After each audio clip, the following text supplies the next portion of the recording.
A billionaire was eating dinner alone when a breaking news segment stopped him cold.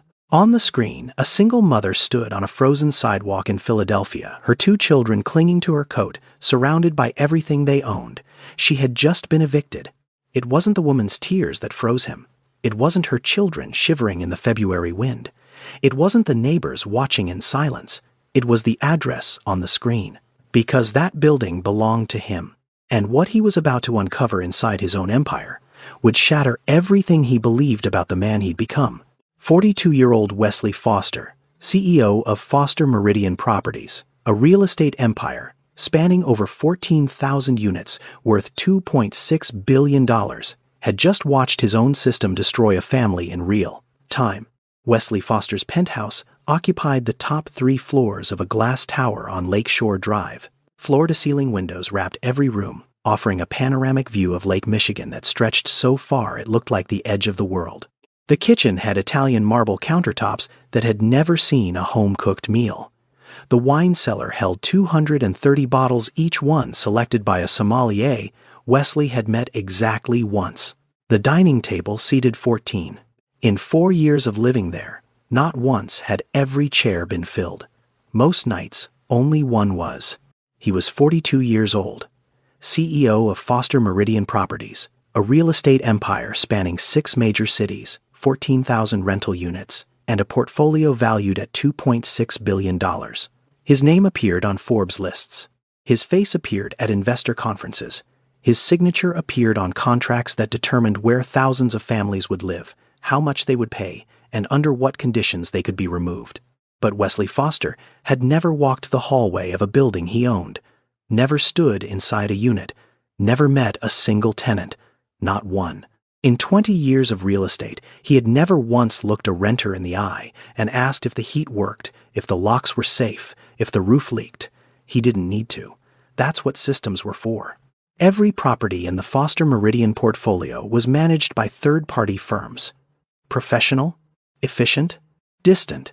Wesley reviewed quarterly reports, revenue per unit, occupancy percentages, operating margins.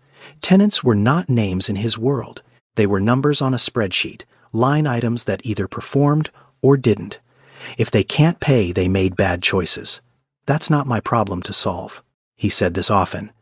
To his board, to his COO, to himself late at night when the penthouse felt too large and too quiet, and the lake outside looked like a black mirror reflecting nothing back. He said it because his father had said it first, and his father had built everything Wesley now stood on.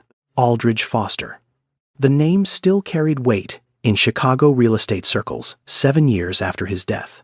A man who started with a single building on South Side. A man who turned 12 units into 1,200, then 1,200 into 3,000, all before Wesley graduated college. Aldridge didn't believe in sentiment. He believed in leases. He believed in margins. He believed that the moment you saw a tenant as a person, instead of a contract you had already lost. Sentiment is a luxury landlords can't afford, son. The moment you start feeling sorry for people who can't pay rent, you stop being a businessman and start being a fool. Wesley had carried those words like scripture for 2 decades. Every decision filtered through that lens. Every policy designed to protect the portfolio, not the people inside it. And it had worked spectacularly. The empire had quadrupled since his father's death. Revenue climbed every year. Investors were happy. The board was happy. Wesley told himself he was happy too. But happiness doesn't echo. And that penthouse echoed constantly. He ate dinner alone that February evening. Grilled salmon, roasted vegetables, a glass of Burgundy that cost $90 a bottle.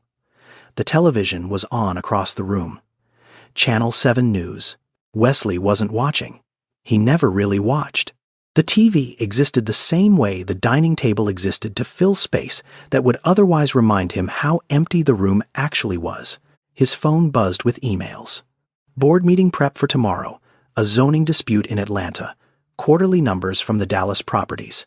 He scrolled with one hand, ate with the other. Routine. Mechanical. Insulated. Wesley was 14 when his father took him to a building on 63rd Street. It was January. Cold enough that breath turned solid the second it left your lips. They walked through the front entrance past a hallway that smelled like mildew and cooking grease up a staircase where the railing wobbled under Wesley's hand. On the second floor, a family was being moved out. A woman stood in the doorway holding a toddler on her hip.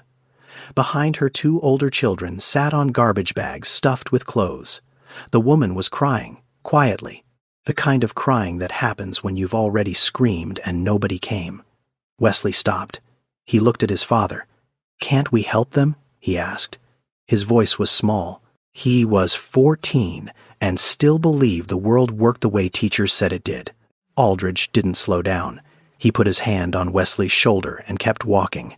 "You feel sorry," he said. "Good. That means you're human. Now learn to stop. Pity doesn't pay mortgages." She didn't pay rent. That's the end of the story. Wesley looked back over his shoulder. The toddler was chewing on the zipper of a coat that was too thin for winter. The woman's eyes met his for half a second. Then his father's hand tightened and they turned the corner. That moment didn't haunt Wesley. That was the problem. He let it teach him exactly what his father intended. Stop feeling. Start counting. Build walls between yourself and the consequences of your decisions, and never let anyone convince you those walls are wrong. After Aldridge died of a stroke 7 years ago, Wesley didn't grieve by slowing down. He grieved by accelerating. He doubled the portfolio in 3 years, then doubled it again. He hired optimization firms, streamlined operations, automated rent collection, late fees, maintenance requests, and eviction filings. Every process ran through software. Every decision filtered through policy. No exceptions, no conversations, no faces. He contracted Pinnacle Property Group to manage the Philadelphia properties. 47 buildings, over 800 units. Wesley had signed the contract in his Chicago office without ever visiting a single one. He didn't ask how Pinnacle handled late payments, didn't ask about their eviction timeline, didn't ask what happened to families who fell behind. He didn't need to ask. The numbers were good. The margins were healthy. That was the only language he'd been taught to speak. He had built an empire designed to never let him see the people inside it, until the news forced him to look. The image on the screen barely registered at first. Wesley glanced up between bites. A street. Winter. Philadelphia, the ticker said. Some kind of commotion on a sidewalk. He almost looked away, almost went back to his phone. But then the camera shifted. A woman stood on the curb in a thin gray jacket. No hat. No gloves. February in Philadelphia, and she had no gloves. Behind her, piled on the concrete like debris after a storm, was everything she owned. A mattress leaning against a fire hydrant. Black garbage bags splitting at the seams. A laundry basket filled with kitchen things, pots and plastic cups, and a box of cereal tipped on its side. 2 children sat on the pile. A girl, maybe 9, wearing a school backpack, her arms wrapped around her knees. A boy, maybe 5, sitting on a trash bag like it was a chair, looking around with eyes too wide and too calm for what was happening. The reporter's voice cut through the noise. Yolanda Jefferson, a 34-year-old certified nursing assistant, was evicted from her apartment this morning after falling 2 months behind on rent. Jefferson, a single mother of 2, lost her position at a community hospital 4 months ago during budget cuts. She says she contacted her property management company 11 times requesting an extension. None of her calls were returned. Wesley set down his fork. Something in the woman's posture held him. Not collapse, not performance, just stillness. The stillness of someone who had already fought every fight available to her, and lost them all, and was now standing in the wreckage trying to figure out which direction to walk. The camera panned to the building behind her. 5 stories. Brick. Metal fire escapes. A number above the entrance. 1847. Wesley didn't blink. The reporter continued. This building is part of the Foster Meridian portfolio, one of the largest residential real estate holdings in the country, owned by billionaire developer Wesley Foster. His fork hit the plate. The sound of metal on porcelain rang through the penthouse like a bell in an empty church. Wesley stood up, walked toward the television. His legs moved before his brain gave permission. 1847 Kensington Avenue. He opened his laptop, typed the address into the property management database. The screen loaded. Unit 312. Tenant Yolanda Jefferson. Lease start March of 2019. Monthly rent $1,150. Payment history 58 out of 60 months, paid on time. Missed November, missed December. Eviction filed January 14th. Eviction executed February 3rd.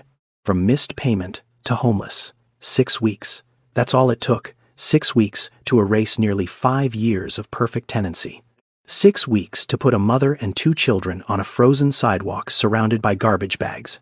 His building, his tenant, his system. His fault. Wesley's hand hovered over the remote. On the screen, the reporter was interviewing a neighbor. But Wesley wasn't listening to the neighbor anymore. He was watching the children. The little girl Kezia, the reporter had called her, stood near her mother with a school backpack still strapped to her shoulders. 9 years old. Old enough to understand that what was happening was wrong. Old enough to feel the shame. She didn't cry. She just stood there, holding her backpack straps like they were the only solid thing left in her world. And the boy. Darnell. 5 years old, sitting on that garbage bag, with his legs dangling, looking up at his mother with a question on his face that the microphone barely caught. "Mama, are we camping?" Wesley's chest cracked open. A 5-year-old boy sitting on the remains of his home, asking if this was an adventure. Because that's what children do. They translate destruction into something they can survive. They build stories around catastrophe, because the truth is too large for a body that small. And his mother had let him believe it. Had swallowed her terror so completely that her son thought they were on a trip, had held herself together with such ferocious grace that the worst day of her life looked to a 5-year-old like camping. The reporter kept talking. Details piled up like evidence at a trial. Yolanda Jefferson had worked the night shift at a community hospital in North Philadelphia for 5 years. 5 years of 12-hour shifts. 5 years of waking up at 4 in the afternoon, getting her children fed and homework done, dropping them with a neighbor, and walking into a building full of suffering until sunrise. She'd been laid off when the hospital cut its nursing assistant staff by 40%. Budget shortfalls, funding gaps, the kind of language that sounds clean in a boardroom but bleeds on the ground. After losing her job, she'd applied to 47 positions in 4 months. 47. She'd gotten 3 interviews. None of them hired her. The reason was always the same, spoken or unspoken. She needed flexible hours because she had 2 children and no childcare. And in America, needing flexibility as a single mother wasn't a circumstance. It was a disqualification. She'd paid rent on time for 4 years and 10 months. 58 consecutive payments. Never once late. Then November came and the savings ran dry. She called Pinnacle Property Group. Once, twice, 5 times, 11 times total. She left voicemails. She sent emails. She walked into their office on Broad Street and sat in the lobby for 2 hours waiting to speak to someone. Nobody called back. Nobody met with her. Nobody offered a payment plan, a grace period, an extension, or even the dignity of a conversation. The system didn't have a button for compassion. It only had a button for eviction. And someone pressed it. The reporter signed off. The segment ended. The anchor moved on to weather. Wesley reached for the remote. He pressed the power button. The screen went black. But the image didn't disappear. It burned behind his eyes. A woman standing in the cold, a girl gripping her backpack, a boy asking if they were camping, and an address that belonged to him. A child who didn't understand eviction had accidentally named it the kindest thing he could, an adventure. Because his mother had never once let him see her terror. Wesley stood in his penthouse. 3 floors, Lake Michigan view, 230 bottles of wine, a dining table for 14 with 1 chair pulled out. And somewhere in Philadelphia, a woman who had done everything right was sleeping on a gym mat tonight because his system had decided that 2 missed payments erased 5 years of proof that she was worth keeping. He picked up his phone. Not to call his lawyer, not to call his publicist, not to call anyone who could make this go away quietly. He called his driver. "Get the car ready. First flight to Philadelphia tomorrow morning." Then he stood at the window, staring at the Black Lake, and for the first time in 20 years, the silence in his penthouse didn't feel like peace. It felt like evidence. Wesley sat at his desk long after the screen went dark. The penthouse was silent except for the low hum of the heating system and the distant sound of wind pressing against glass. He opened his laptop again. Not email this time. Not investor reports. He logged into the Foster Meridian Master Database, the system he'd paid $300,000 to build. The system that tracked every unit, every lease, every payment, every filing across 14,000 apartments in 6 cities. He typed the address. 1847 Kensington Avenue. Unit 312. The file loaded. Clean. Organized. Efficient. Just like everything Pinnacle Property Group delivered. Tenant name Yolanda Jefferson. Lease start date March 15, 2019. Monthly rent $1,150. Payment history scrolled down the screen like a heartbeat monitor. Green, green, green, green. 58 months of green. On time. Every single one. Then November. Red. December. Red. Eviction filed January 14th. Eviction executed February 3rd. 2 red marks after 58 green ones. That's all it took. Wesley clicked into the case notes. Pinnacle's internal log. 3 lines. Tenant non-responsive to payment reminders. Standard eviction protocol initiated per portfolio guidelines. Unit scheduled for turnover and market rate relisting. Non-responsive. He stared at that word. The reporter on the news had said Yolanda called 11 times. 11 calls. 11 voicemails. A woman walked into their office and sat in the lobby for 2 hours. And the system called her non-responsive. Was it a person who decided not to call back? Was it a policy? Was it a computer that sorted her into a queue that nobody checked?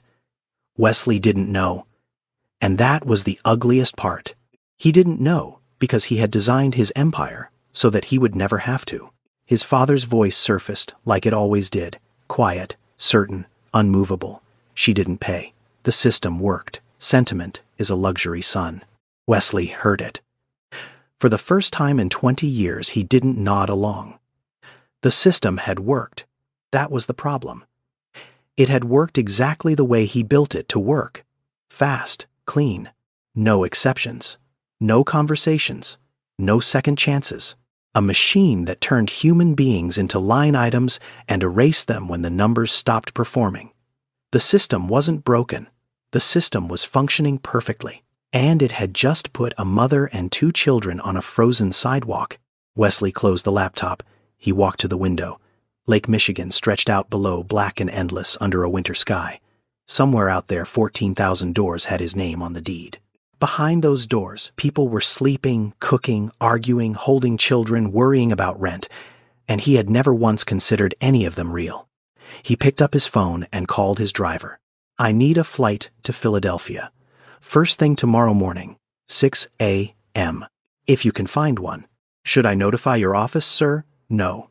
Your assistant? No. Just the flight. He hung up. He didn't pack a bag. He didn't write a plan. He didn't call his lawyer or his publicist or his COO. For 20 years, every decision Wesley made had been filtered through layers of protection, advisors, and contracts and policies designed to keep him safe from the consequences of his own choices. Not tomorrow. Tomorrow, he was going alone. For 20 years, Wesley Foster had built walls between himself and his tenants. Tonight, a news camera had blown a hole through every single one. The flight landed at Philadelphia International at 7:42 the next morning. Wesley had slept maybe 90 minutes. He'd spent the rest of the night staring at the ceiling of his penthouse, seeing a boy on a garbage bag asking his mother if they were camping. He'd arranged a car, black sedan, tinted windows. He gave the driver the address but told him to stop 2 blocks away. He wanted to walk. He needed to feel the distance between his world and the one he'd been profiting from. The neighborhood announced itself gradually. First, the buildings got shorter, then the sidewalks got rougher. Cracks in the concrete filled with frozen rainwater. A bodega on the corner with a neon sign missing half its letters. A laundromat with bars on the windows. A bus stop bench with the backrest torn off. Wesley walked through it all in a cashmere overcoat that cost $1,200 and Oxford shoes that had never touched a surface rougher than polished marble. He looked like a man who had taken a very wrong turn, and in a way he had. 20 years ago, he saw the building before he reached it. 1847 Kensington Avenue, 5 stories, 48 units. Red brick turned gray from decades of exhaust and neglect. The fire escapes were rusted. 2 windows on the 3rd floor were covered with cardboard and duct tape. The front door was propped open with a cinder block because the lock had been broken so long that nobody bothered reporting it anymore. Wesley stood on the sidewalk and stared at a building he owned, a building that generated $420,000 a year in rental income, a building he had never once visited. He walked inside. The hallway was dark. Not dim, dark. 3 out of 4 overhead lights were dead. The linoleum floor was peeling at the edges. The walls had water stains that spread from the ceiling like bruises. The air smelled like mildew and cooking oil, and something metallic that might have been old pipes. The elevator had an out-of-order sign taped to it. The tape was yellow with age. Wesley took the stairs. The railing wobbled under his grip. On the 2nd floor landing, a roach crossed his path without hurrying. It wasn't scared of him.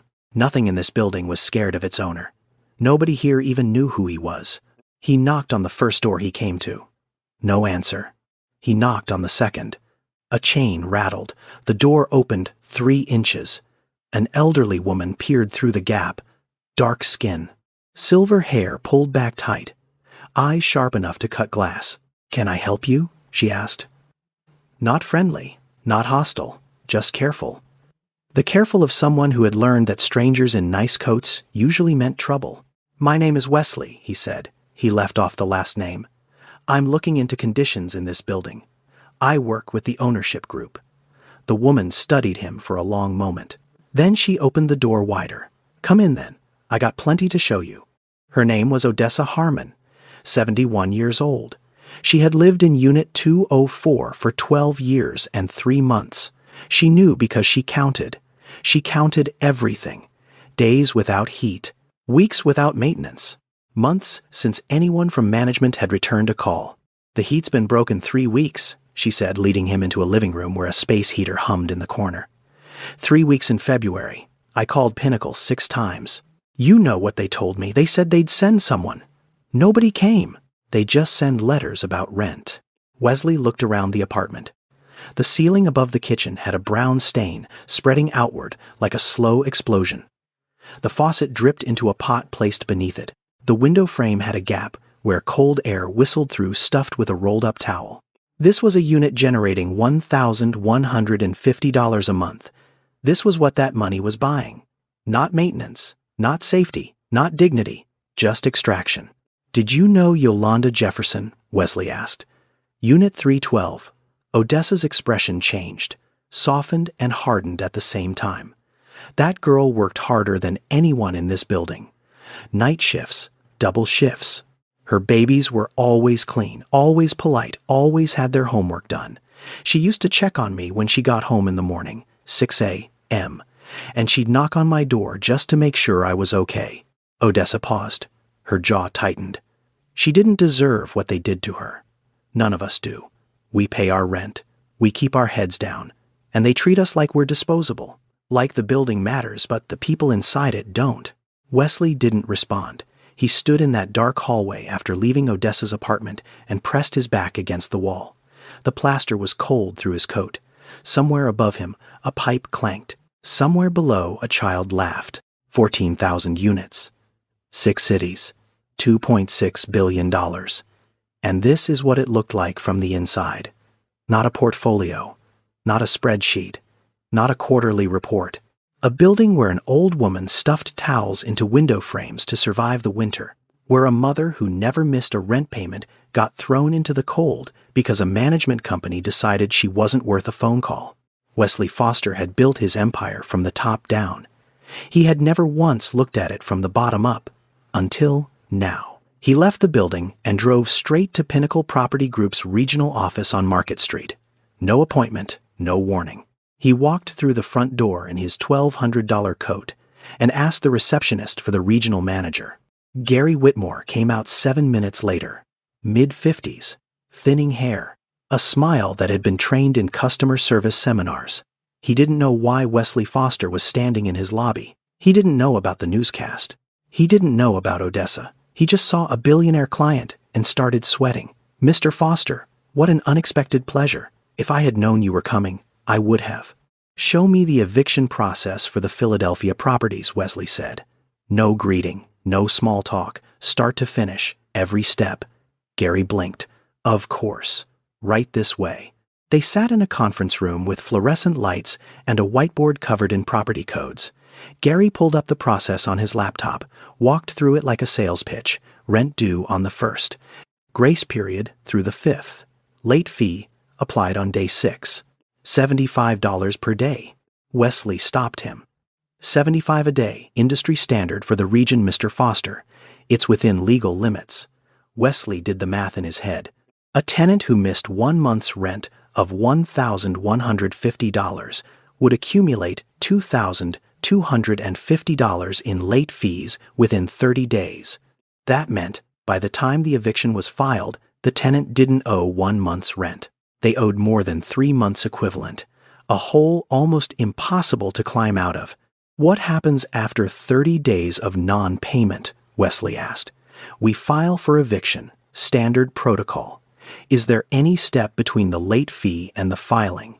Any outreach? Any call to the tenant? Gary hesitated. We send automated notices, text and email. And if the tenant calls you, another pause. Longer this time. We process over 800 units in this region, Mr. Foster. Our team handles calls as capacity allows. We can't make individual exceptions without compromising operational efficiency. In the United States, more than 3.6 million eviction cases are filed every year. The vast majority of tenants facing eviction don't have a lawyer. Many don't even understand the legal process happening to them until the marshal shows up at their door. And in cities like Philadelphia, where housing courts are overloaded and legal aid is underfunded, the system isn't designed to protect tenants. It's designed to process them quickly, quietly, efficiently. For companies like Pinnacle, eviction isn't a last resort. It's a business tool. Remove a tenant paying below market rate. Renovate the unit with minimal upgrades. Relist it at a higher price. Turnover isn't a failure of the system. It is the system. And the people who own the buildings almost never see it happening. Because they're not supposed to. That's the whole point. Pull up Yolanda Jefferson's file, Wesley said. Gary typed. The file appeared. He read from the screen like he was reading a parking ticket. Unit 312. Non-payment. November, December. Eviction filed January 14th. Executed February 3rd. Standard protocol. She paid on time for 4 years and 10 months, Wesley said, his voice flat. 58 consecutive months. She lost her job. She called your office 11 times asking for an extension. Your team never called her back. Not once. Gary shifted in his seat. Mr. Foster, I understand your concern, but we follow the protocols that were agreed upon in our management contract. The same contract your team approved and signed. There it was. The sentence Wesley had been circling since last night. The contract your team approved. The protocols your company authorized. The system you paid us to run. Wesley sat in silence for a long moment. Gary watched him, waiting for the explosion that never came. Because Wesley wasn't angry at Gary Whitmore. Gary was doing exactly what he'd been hired to do. Exactly what the contract specified. Exactly what the quarterly review incentivized. Can't, Gary had said. We can't make exceptions. But Wesley heard the word differently now. Won't. They won't make exceptions. Because the system rewarded efficiency over empathy. Speed over humanity. Turnover over tenancy. And Wesley had built that system. Signed the contract. Approved the terms. Cashed the checks. He hadn't just watched an eviction on the news. He had funded it. Wesley left Pinnacle's office without another word. He sat in the back of the sedan for 10 minutes, staring at his phone, before he asked the driver one question. Is there a church shelter on Broad Street? The driver found it in 30 seconds. Grace Covenant Church, emergency family shelter, capacity for 40 beds. Currently housing 60 people. Wesley told the driver to take him there. Then he did something he hadn't done in 20 years. He took off his overcoat, folded it, left it on the seat. He loosened his tie, rolled up his sleeves. Not because it would fool anyone. A man in a $1,500 shirt with rolled sleeves still looks like a man in a $1,500 shirt, but because the coat felt like armor, and where he was going armor was the wrong thing to wear. The shelter was in the basement of the church, fluorescent lights, folding tables, cots lined up in rows like a field hospital. The air smelled like instant coffee and industrial cleaner and too many bodies in too small a space. Children sat on the floor coloring with broken crayons. A woman near the entrance was arguing quietly with a volunteer about blanket allocation. Wesley scanned the room. It didn't take long to find her. Yolanda Jefferson sat in the far corner, not on a cot, on the floor, her back against the cinder block wall. Kezia slept beside her, curled under a thin blanket with her school backpack tucked beneath her head like a pillow. Darnell was asleep too, his head on his mother's thigh, his small fingers wrapped around the zipper of a jacket that wasn't warm enough for February. Yolanda wasn't sleeping. She was writing. A pen in one hand, a crumpled sheet of paper on her knee. Wesley watched her for a moment before approaching. She was filling out a job application. By hand, because she didn't have a computer, because she didn't have a library card anymore. Because when you lose your address, you lose access to almost everything that requires one. He walked over slowly. She looked up before he got within 10 feet. Her eyes locked onto him with the precision of someone who had learned to assess threats quickly. She didn't smile. She didn't flinch. She just watched. "Can I help you?" she asked. Not a question. A boundary. "My name is Wesley," he said. He paused. The last name stayed in his throat. "I heard about what happened to you on the news. I wanted to see if there's anything I could do." Yolanda's expression didn't change. She'd heard this before. The volunteers, the church members, the well-meaning strangers who showed up with sympathy and left with a clean conscience. "I don't need your pity," she said. Her voice was steady. Not angry, not grateful, just clear. "I need a job. I need a door that locks. I need my kids to stop sleeping on gym mats. Can you do any of that?" Wesley opened his mouth, closed it. He couldn't remember the last time someone had spoken to him without deference, without calculation, without wanting something from him in return. Yolanda wasn't asking for charity. She was issuing a challenge. "Meet me where I actually am, or leave." "I might be able to help with some of that," Wesley said carefully. "If you'll let me." Yolanda studied him. Her eyes moved from his shoes to his watch to his hands. She was reading him the way he read balance sheets. Quickly, accurately, without sentiment. "Everybody wants to help," she said quietly. "Nobody wants to fix anything. People hand you a sandwich and feel like heroes. But nobody asks why a woman who worked 5 years of night shifts is sitting on a church floor with her kids. Nobody asks how the system broke her. They just want the version of the story where they showed up and made it better." Wesley felt that land somewhere deep. Not in his pride.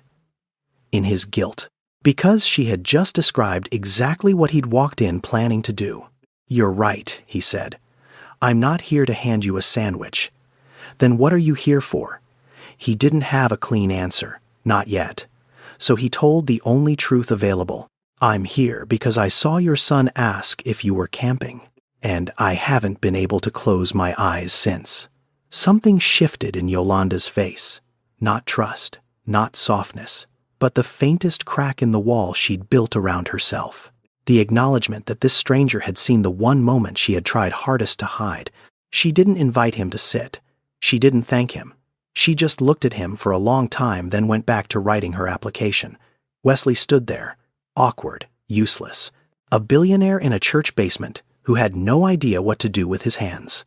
Yolanda Jefferson didn't look broken. She looked exhausted, which was worse, because broken people stop. Exhausted people keep going until they collapse. Yolanda didn't tell her story all at once. It came out in pieces over the days that followed. A sentence here while Kezia colored at the shelter table. A memory there while Darnell napped on her lap. Not because she was hiding anything, but because telling your whole story at once requires a kind of energy that homelessness steals from you in the first week and never gives back. She grew up in West Philadelphia, 52nd and Walnut. A row house with 3 bedrooms and a front porch where her mother hung wind chimes made from old spoons. Her mother Gwendolyn cleaned houses for wealthy families in Chestnut Hill, 6 days a week. Hands raw from bleach. Knees worn from scrubbing floors that weren't hers. Her father left when Yolanda was 7. No note. No phone call. Just an empty closet and a silence that filled the house like smoke. Gwendolyn raised Yolanda alone. Worked doubles when the bills got heavy. Never complained. Never asked for help. Taught her daughter one thing above everything else. You work. You pay your way. You don't owe anybody, and nobody owes you. Yolanda graduated high school. Didn't have money for college. Got her certified nursing assistant license at 20. Started working at a community hospital in North Philadelphia. Night shifts, 12 hours, 8 p.m. to 8 a.m. The pay wasn't much, $14.60 an hour. But it was steady. It was honest. It was hers. She met Terrell when she was 25. Construction worker. Big hands, quiet voice. The kind of man who fixed things without being asked and never took credit. They had Kezia a year later. Darnell came 4 years after that. They weren't married. They didn't need a paper to know what they were. They were a family. Stable. Functional. Real. Then Terrell fell from scaffolding on a job site in Camden, New Jersey. 3 stories. He died before the ambulance arrived. He was 31 years old, no life insurance. No workers' compensation because the contractor had classified him as independent. No savings beyond 2 months of rent because every dollar they earned went to keeping the family fed and housed and clothed and alive. Yolanda was 31 with 2 children and a grief so heavy it bent her spine. But she didn't stop. Couldn't. There was no one else. Her mother had passed 2 years before Terrell. No siblings, no cousins nearby. No safety net except her own 2 hands and the job that paid $14.60 an hour. She managed. For 2 years, she managed. Night shifts at the hospital. Mrs. Harmon watched the kids while Yolanda worked. Yolanda checked on Mrs. Harmon every morning when she got home. A quiet exchange of survival between 2 women who understood that in this world, sometimes all you have is the person across the hall. Then the hospital cut its budget. 40% of the nursing assistant staff, gone. September. Yolanda got the letter on a Tuesday. By Wednesday, she was filling out applications. By the end of the month, she had submitted 12. By the end of October, 26. By the end of December, 47. 3 interviews, 3 rejections. The same question every time, spoken or unspoken. Can you work nights, weekends, holidays? Do you have childcare? The answer was always complicated. Because childcare in America costs an average of $1,100 a month. Almost exactly what Yolanda's rent was. You can't pay for childcare without a job, and you can't get a job without childcare. That's not a paradox. That's a trap, and millions of single mothers are caught in it right now today. While you're watching this, in the United States, 40% of Americans don't have $400 saved for an emergency.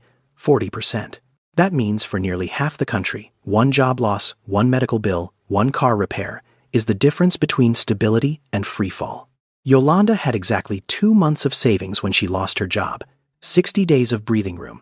That's all that separated her from the sidewalk. The savings ran out in November. Rent was due. She didn't have it. She called Pinnacle. No answer. She called again and again. She sold the television first. Got $80 for a TV that cost $300. Then she sold her bed frame. Slept on the floor so Kezia and Darnell could keep theirs. Then she sold her old phone. $45. Then the microwave. $20. Each thing she sold was a piece of the life she'd built with Terrell. Each receipt was a small funeral for a version of herself she was losing one object at a time. But she never sold the kids' things. Never sold Kezia's books. Never sold Darnell's toy trucks. Because those were the only evidence her children had that childhood still existed. December came. Rent due again. Nothing left to sell. She walked into Pinnacle's office on Broad Street and sat in the lobby for 2 hours. Nobody came out. She left a handwritten note explaining her situation. Work history, payment record, the layoff, the applications. Everything laid bare on a single sheet of paper. Nobody responded. And then something happened that Wesley would carry with him for the rest of his life. Kezia, 9 years old, started hiding food at school. Crackers from the cafeteria slipped into her backpack when no one was looking. Granola bars tucked into her coat pocket. A juice box saved from lunch and brought home for Darnell, a 9-year-old who had learned that love meant smuggling crackers. A child who understood that her brother was hungry before her mother could figure out how to say it. A girl whose childhood had been replaced by a responsibility no child should carry and no parent should have to witness. Yolanda found the crackers one evening, crumbled at the bottom of Kezia's backpack.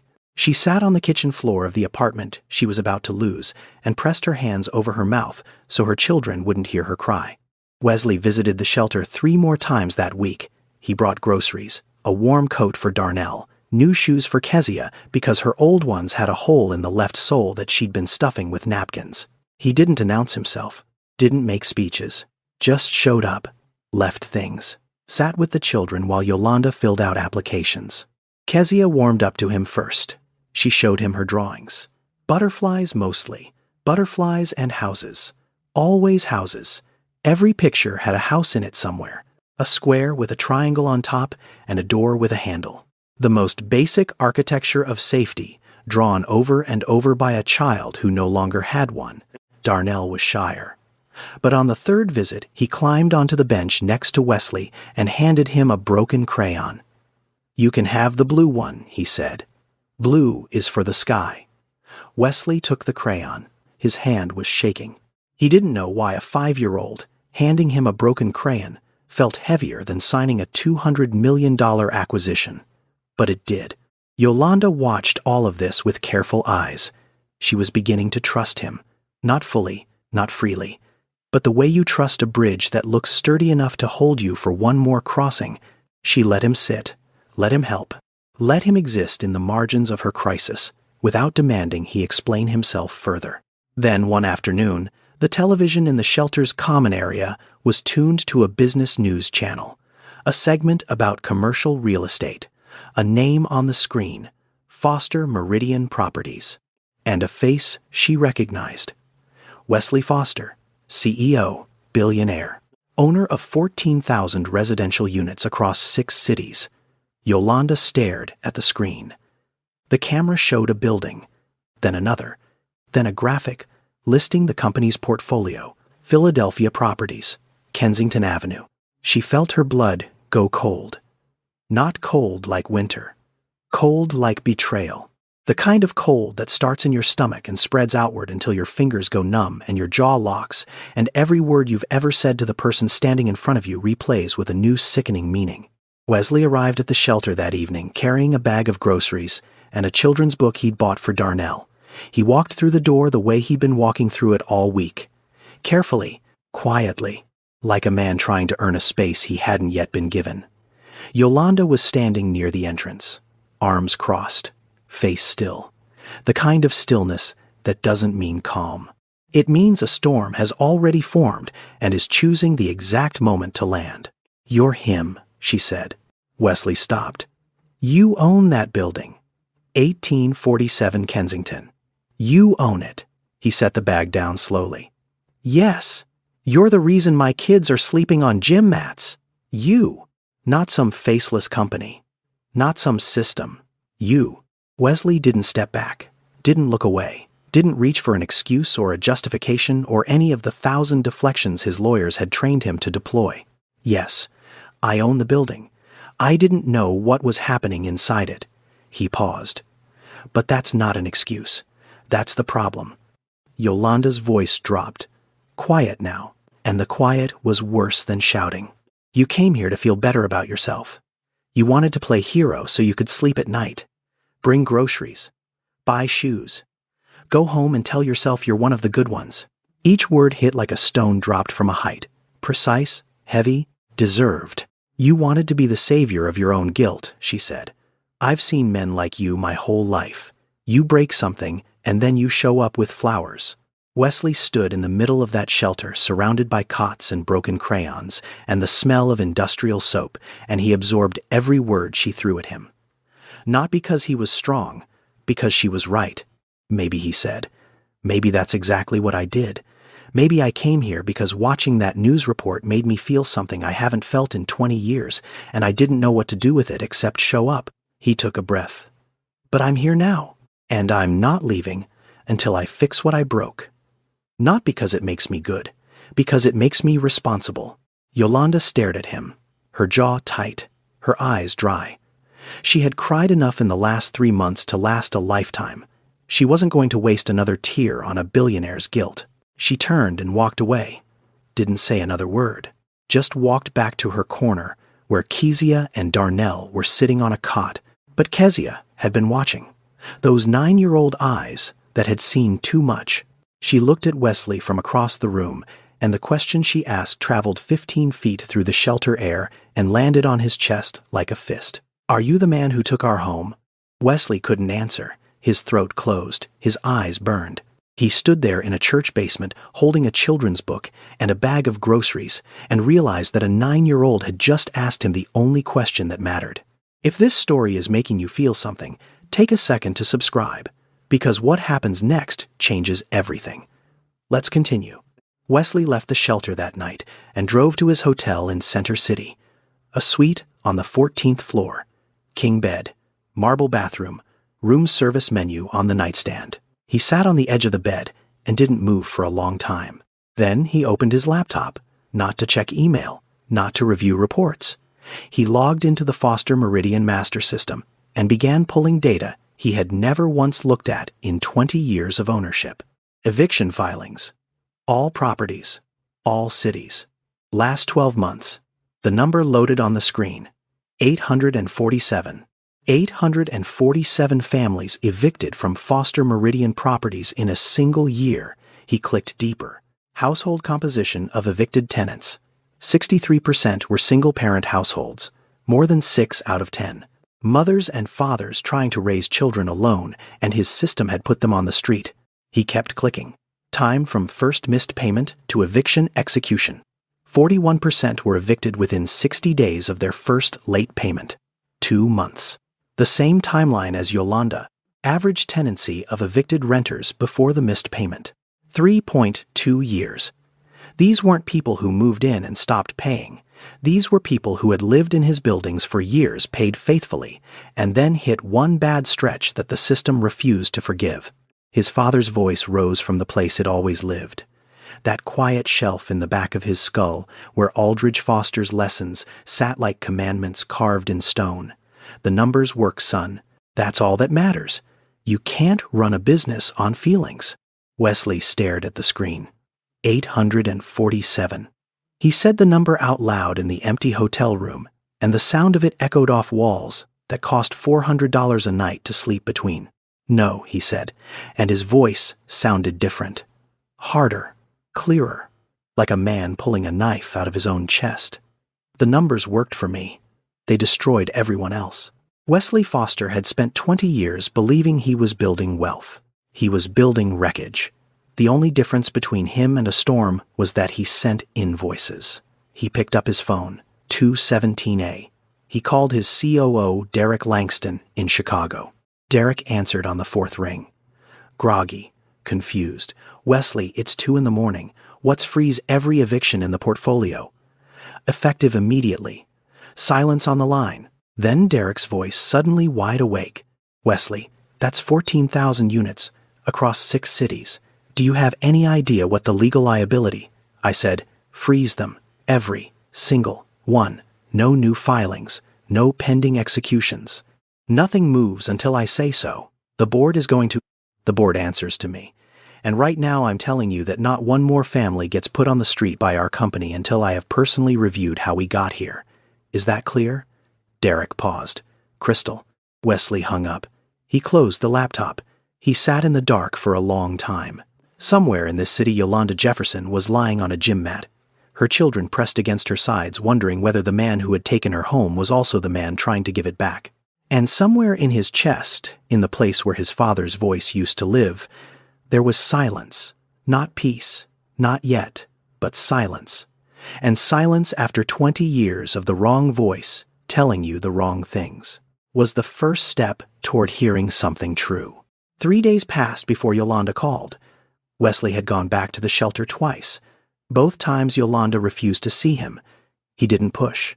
He left an envelope with a volunteer, and asked that it be given to her when she was ready. Inside was a single sheet of paper. No apology, no speech, just information. A 2-bedroom apartment.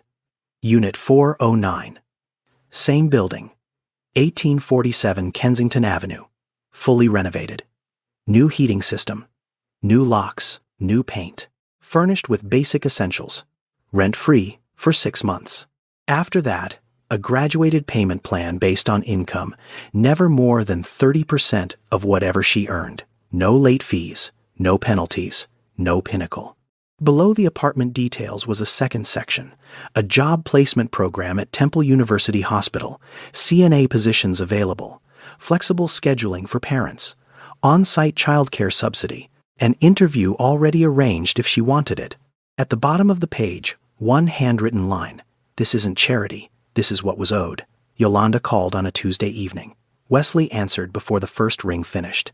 "I'm doing this for Kezia and Darnell," she said. No greeting, no small talk.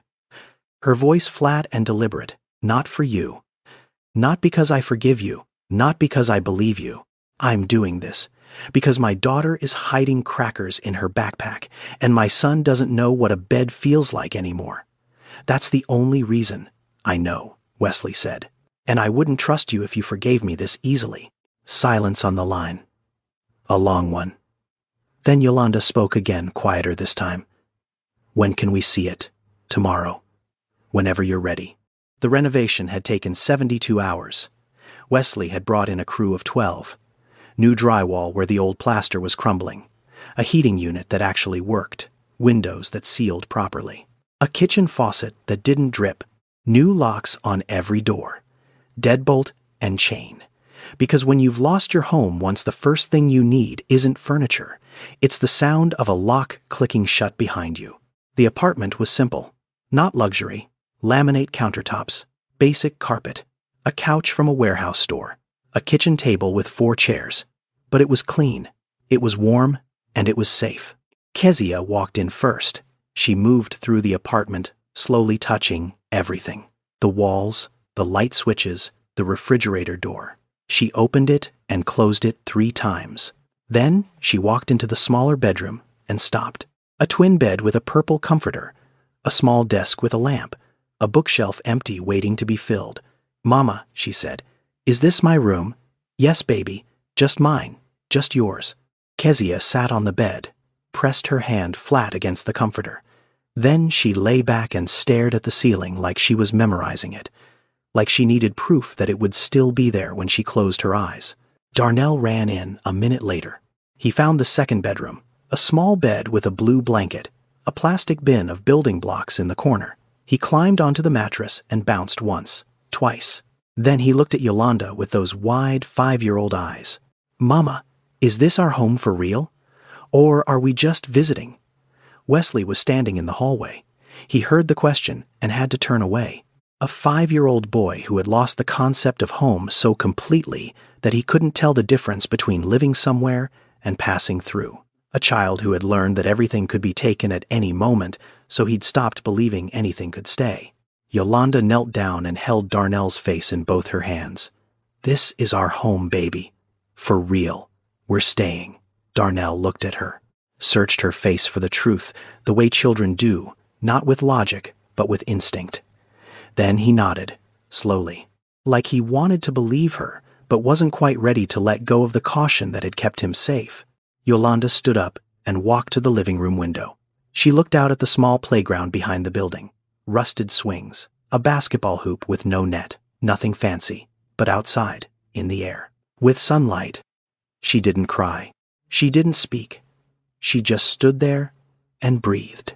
In and out, slowly, like someone remembering how to fill their lungs without calculating whether they could afford to exhale. For the first time in 4 months, Yolanda Jefferson took a breath that didn't carry the weight of tomorrow. And that single breath, quiet and ordinary and invisible to everyone except the woman taking it, was worth more than every dollar in Wesley Foster's empire. Wesley didn't just fix one apartment.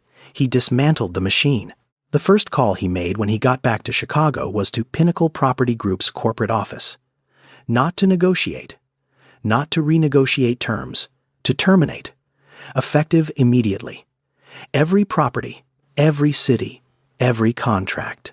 His legal team pushed back. His COO pushed back. His CFO sent a 12-page memo outlining the financial risk of severing ties with the largest third-party property management firm in their portfolio. Wesley read the memo. Then he read Yolanda's tenant file again. 58 months of on-time payments. 11 unanswered calls. 6 weeks, from stable to homeless. He chose the tenant file. In place of Pinnacle, Wesley built something new. An in-house property management division with a single rule that overrode every other policy in the handbook. Before any eviction filing could be submitted, 3 conditions had to be met. First, a minimum of 3 direct in-person contact attempts with the tenant. Not emails, not automated texts. A human being knocking on a door and asking what happened. Second, a free financial counseling session offered to every tenant who fell behind. Not mandatory, just available. Third, a 30-day review period where a tenant advocate, not a lawyer, not a property manager, but someone whose job was to represent the renter, would assess whether the situation was temporary or permanent. 3 steps. That's all it took. 3 steps that Pinnacle had never taken because 3 steps cost time and time cost money, and money was the only language the old system spoke. Wesley hired tenant advocates for every building in the portfolio, 1 per property.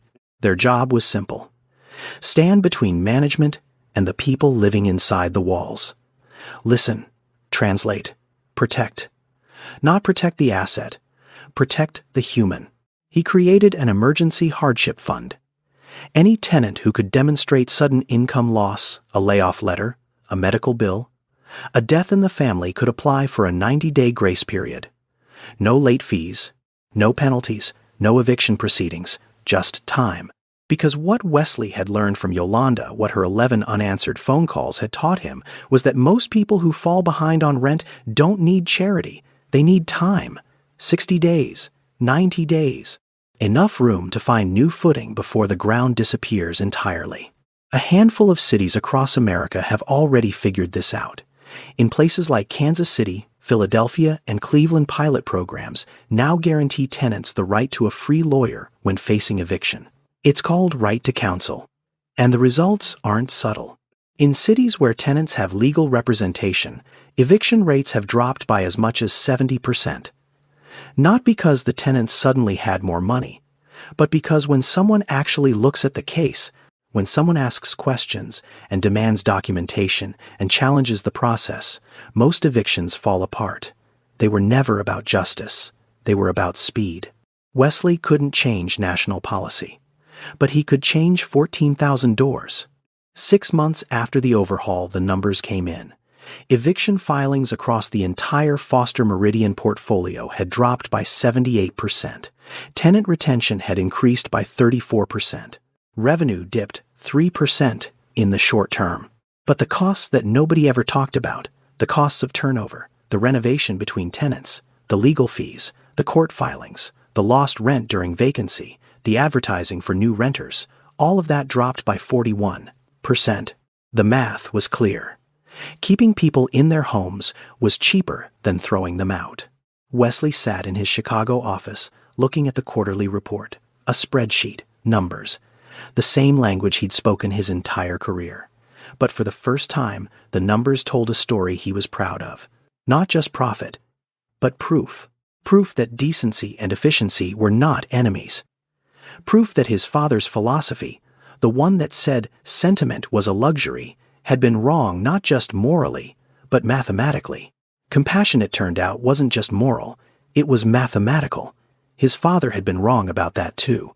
Yolanda started at Temple University Hospital on a Monday in March. Night shift, 8 p.m. to 8 a.m. The same hours she'd worked for 5 years before. The same scrubs. The same sore feet by 3 a.m. The same fluorescent lights and beeping monitors and patients who needed someone to show up when no one else would. But everything else was different. This time, when she left for work, Kezia and Darnell weren't being watched by a neighbor doing a favor. They were enrolled in an after-school program at their elementary school. Structured, supervised. funded in part by the same foundation Wesley had quietly set up to support working parents in his buildings. Kezia did homework at a real desk. Darnell built towers out of wooden blocks and knocked them down laughing. This time, when Yolanda came home at 8:30 in the morning, she didn't collapse onto a bare floor. She walked into an apartment that was hers, a door that locked, a refrigerator with food, heat that worked. She didn't celebrate. She went to work. That's what Yolanda Jefferson did. She worked. Within 2 months, she'd been moved from the overnight float pool to a permanent position on the medical surgical unit. Her supervisor noted her patient scores were among the highest on the floor, not because she was trying to impress anyone, because she knew what it felt like to be in a bed scared with no one answering your calls. She treated every patient the way she wished Pinnacle had treated her, like a person, not a number. Then, she did something that made Wesley go quiet when she told him. She enrolled in the Licensed Practical Nurse program. Online classes through a community college, tuition partially covered by a workforce development grant. The rest, she paid herself $50 a month, pulled from a paycheck that didn't have $50 of room in it. But she found it anyway, because Yolanda Jefferson had never once in her life waited for someone to hand her a future. She studied after the kids went to sleep. Every night, 11 p.m. to 1 a.m. Sometimes later. Textbooks open on the kitchen table. Flashcards spread across the counter. Anatomy. Pharmacology. Patient assessment. Her handwriting filled notebook after notebook in tight, careful letters. One morning Wesley came by to drop off books for Kezia. He found a sticky note on the kitchen table. Pink paper, crayon handwriting, letters crooked and misspelled in the way only a 9-year-old can make beautiful. "You can do it, Mama. I love you, Kezia." Yolanda had saved it, taped it to the wall above her study area, like a diploma she hadn't earned yet, but was working toward every single night. Wesley visited once a month, not announced, not formal. He'd bring books for Kezia, who was devouring everything she could find about marine biology. Building sets for Darnell, who had decided he wanted to be an architect, though he pronounced it architect. And for Yolanda, he brought the only thing that mattered: consistency. He showed up. He didn't disappear. He didn't lose interest. He didn't move on to the next cause or the next headline or the next version of guilt relief. He showed up, month after month, not as a savior, not as a landlord, just as someone who had broken something and was still standing in the wreckage helping clean it up. One evening, 7 months after Yolanda had moved back in, they sat at her kitchen table while Kezia read on the couch and Darnell slept in his room. Yolanda poured coffee into mismatched mugs and looked at Wesley for a long time before she spoke. "I still don't fully forgive you," she said. "Maybe I never will. What happened to us, what your company did, it changed my children. Kezia still hides food sometimes. Darnell still asks me every morning if we're staying. That doesn't go away because the heat works now." Wesley nodded. He didn't argue, didn't explain, just listened. "But I respect that you stayed," Yolanda said. "Most people who feel guilty just write a check and disappear. You stayed. That counts for something. Not everything, but something." Wesley looked at the sticky note on the wall, Kezia's crooked handwriting. A child's love spelled out in crayon. And he thought about his father's penthouse, the art on the walls worth millions, the wine cellar, the marble, the glass. None of it had ever said anything as true as that pink sticky note.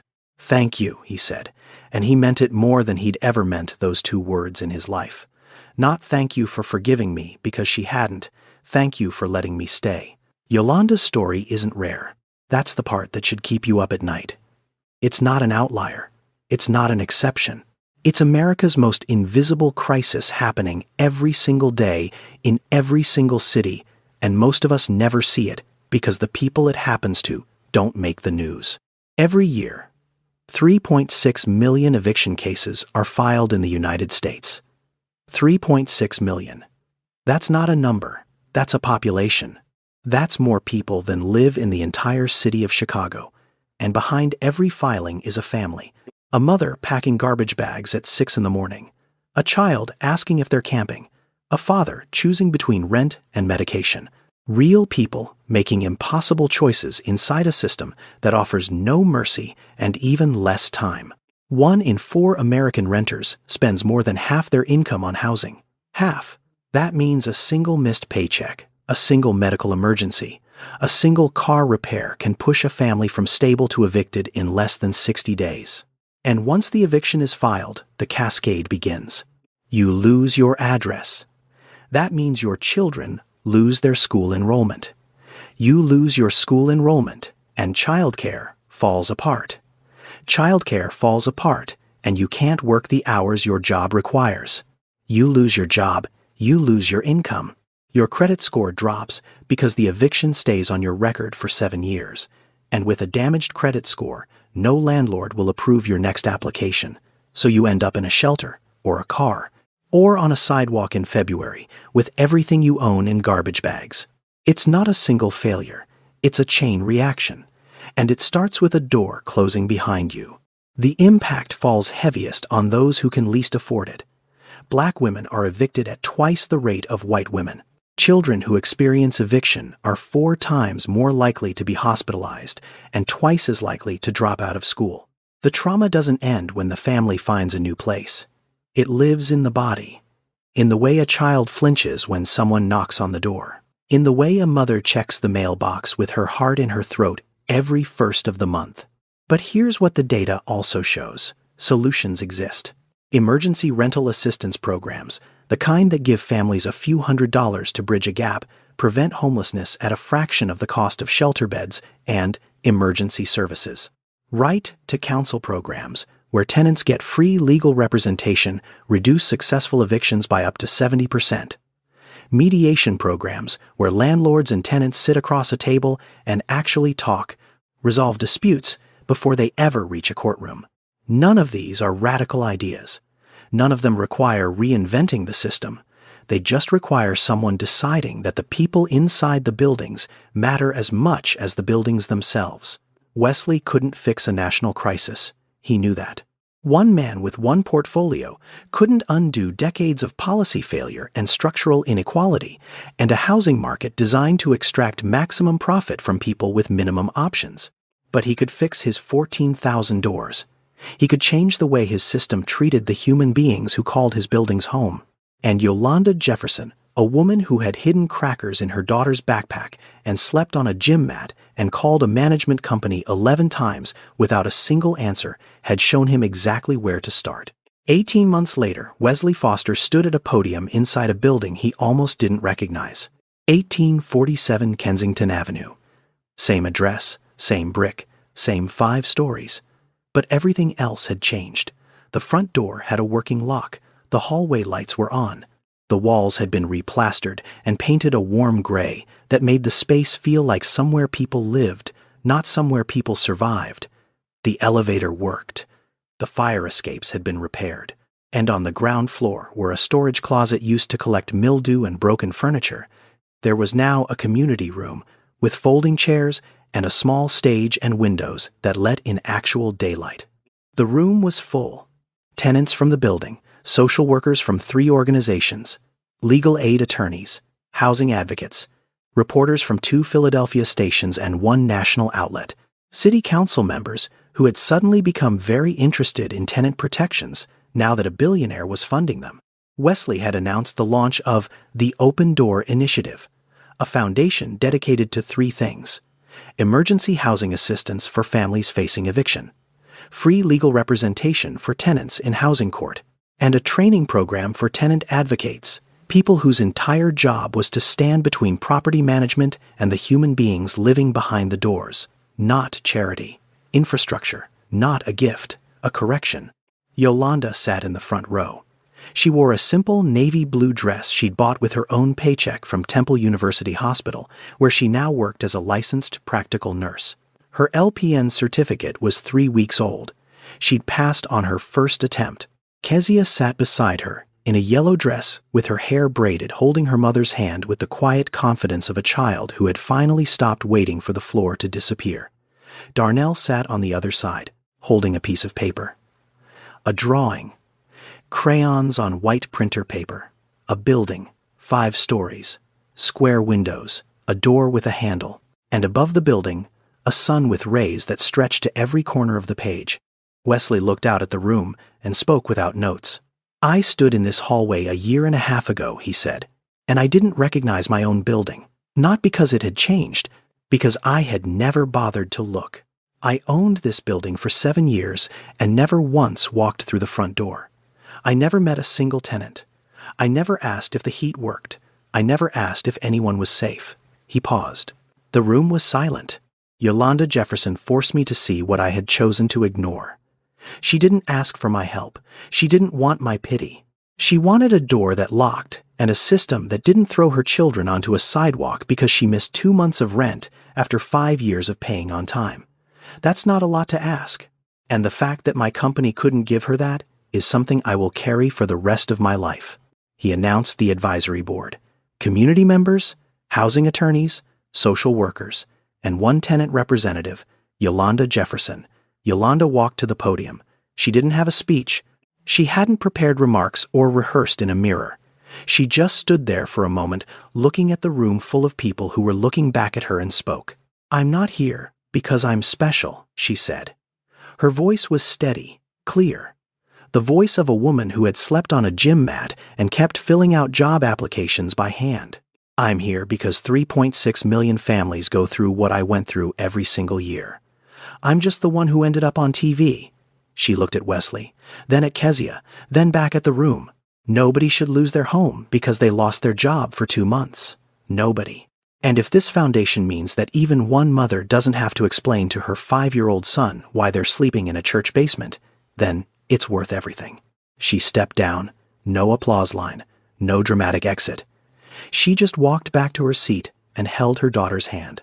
After the event, the reporters left. The council members shook hands and disappeared into black cars. The tenants lingered, talking to the advocates, picking up pamphlets, asking questions about the legal aid program. Wesley stood near the entrance, watching the room empty slowly. Kezia appeared at his side. She tugged on his sleeve the way she always did, gently, like she was asking permission to exist in his space.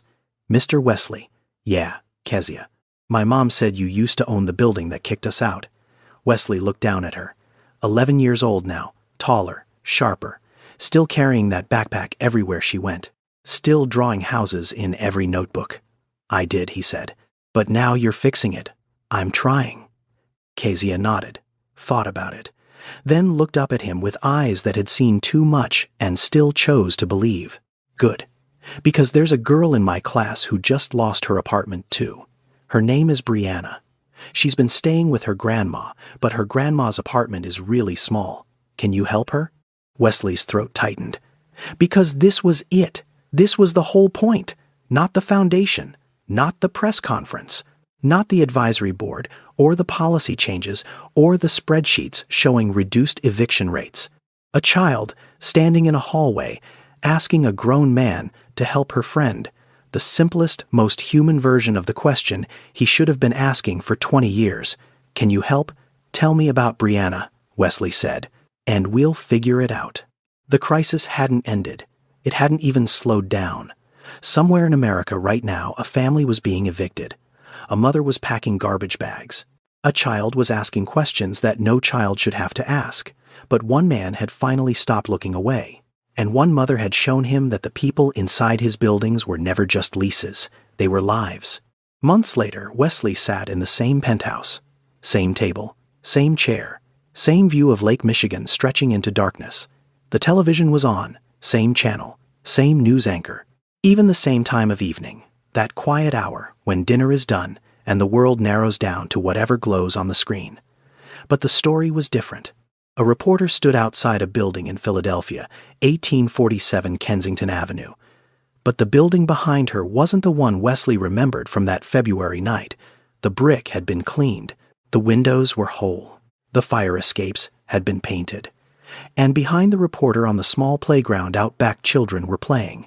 Actually playing. Running and shouting and doing the things children do when they feel safe enough to be loud. The reporter was doing a segment on the Open Door Initiative. 6 months since launch, 214 families assisted, 87 evictions prevented through legal aid alone, a model that 3 other property companies had quietly begun studying. And then the camera cut to an interview. A woman in hospital scrubs. Clean. Professional.